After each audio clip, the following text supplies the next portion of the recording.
Zaheerabad parliament పరిధిలో అభ్యర్థులు తమ ప్రచారాన్ని ముమ్మరం చేశారు. ప్రతి అభ్యర్థి ప్రజల్లోకి దూసుకుపోతూ ఉన్నారు. ప్రజెంట్ మనతో మాట్లాడడానికి గత 10 సంవత్సరాల నుంచి ఎంపీగా ఉన్నటువంటి బీవీ పాటిల్ గారు ఉన్నారు. ప్రజెంట్ వారు బీజేపీ పార్టీ తరపు నుంచి పోటీ చేస్తున్నారు. ఏ విధంగా ప్రచారం కొనసాగిస్తున్నారో తెలుసుకుందాం. సార్ చెప్పండి, ప్రచారం ఏ విధంగా కొనసాగిస్తారు? మొట్టమొదలుగా రెండుసారి నాకు ఓటేసి గెలిపిన జహీరాబాద్ పార్లమెంట్ ప్రజలకు ధన్యవాదాలు. అందరూ భారతదేశమే బీజేపీ పార్టీ ఇంకొకరు గెలవాలి అన్ని పని కావాలని కోరుకుంటున్నాను. అందుకోసానికి భారతదేశం కార్నర్లో కూడా బీజేపీలు ఓటు వేస్తున్నారు, బీజేపీ గెలిపి డిసైడ్ అయిపోయినారు. అటువంటి ఇదిలా మేము బీజేపీ కార్యకర్తలను కలిసిమెలిసి మరి ప్రచారం చేసుకుంటున్నాం. తప్పకుండా మా దగ్గర తెలంగాణలో 16 సీట్లు వస్తాయని నేను కోరుకుంటున్నాను. మొన్న జరిగిన మోడీ సభ అనంతరము ప్రస్తుతము జహీరాబాద్ పార్లమెంట్ పరిధిలో అంటే పాజిటివ్ వైబ్స్ కనిపిస్తూ ఉన్నాయి. మీరు ఏ విధంగా అనుకుంటున్నారు? డెఫినెట్లీ మోదీ గారు వచ్చిన తర్వాత ఎన్నో విషయాలు వాళ్ళు చెప్పిండ్రు. కాన్స్టిట్యూషన్ కానీ, లేకుంటే ఓబీసీ విషయాలు కానీ, ఎస్టీ విషయాలు కానీ, ఇంకా వేరే విషయాలు చెప్పిను.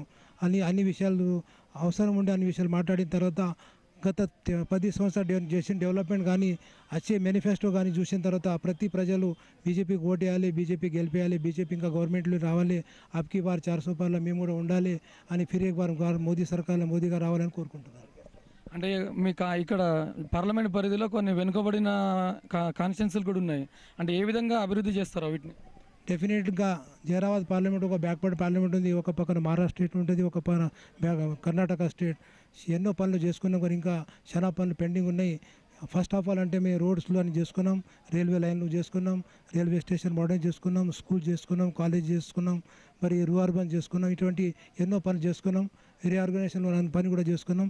అయినా పెండింగ్ పని కావాలంటే ఇంకొక పార్లమెంట్ పోయి వచ్చిన తర్వాత గెలిచిన తర్వాత జూకల్ కాన్స్టిట్యున్సీ కానీ, జహీరాబాద్ పార్లమెంట్ కానీ తెలంగాణ కోసానికి ఇంకా ఫండ్ తీసుకొని వచ్చి డెవలప్మెంట్ తీసుకొని కోరుకుంటున్నాను. అయితే గత 10 సంవత్సరాలుగా మీరు ఒకటే పార్టీలో ఉండి ఇప్పుడు పార్టీ మారి ప్రజల్లోకి వెళ్తూ ఉన్నారు. ప్రజలు మిమ్మల్ని ఏ విధంగా ఆదరిస్తున్నారు? ప్రజలకు డెవలప్మెంట్ కావాలంటే చెప్పేది అంటే గత 10 సంవత్సరాల నుంచి మా ఓబీసీ విషయాలు పెండింగ్ ఉంది, మా ఎస్టీ తమ్ముళ్ళది రిజర్వేషన్ విషయాలు కూడా పెండింగ్ ఉన్నాయి. అవి అని కావాలంటే బీజేపీ పార్టీ గెలిస్తేనే అవి సాధ్యమవుతాయి. ఇంతకుముందు కూడా మేము వేరే పార్టీతో ఎంపీ ఉంటే ఇంకా వేరే పార్టీ గవర్నమెంట్లో ఉన్నప్పుడు ఎన్నో పని కాకుండా, కానీ అవి అప్పుడైతే కూడా ఎన్ని పని తీసుకొని అన్ని పనులు ప్రైమ్ మినిస్టర్ కానీ, క్యాబినెట్ మంత్రులు కానీ వాళ్ళకు మాకు సపోర్ట్ ఇచ్చి చేసేందుకు ధన్యవాదాలు చెప్తున్నాను. ఫైనల్గా ప్రజలకు మీరేమన్నా చెప్పుకుంటారా? ప్రజలకు చెప్పేది ఒకటే, 13 తారీఖు అందరికీ పూలు గుర్తు కేటేసి ఓటేసి గెలవాలి, అన్ని పార్లమెంట్ తోలేసిన తర్వాత డెవలప్మెంట్ కోసం మేము పనిచేస్తామని కోరుకుంటాం. అది ప్రజెంటు జహీరాబాద్ పార్లమెంట్ నుంచి పోటీ చేస్తున్న బీవీ పాటిల్ గారు చెప్తా ఉన్నారు. ప్రజలు తమ పార్టీని ఆదరిస్తున్నారు. నరేంద్ర మోడీ గారి పేరుతోనే మేము ముందుకు దూసుకెళ్తా ఉన్నాము.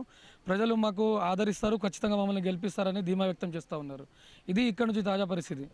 కెమెరా పర్సన్ చైతన్యతో అశోక్, న్యూస్ 360 జుక్కల్ నుంచి.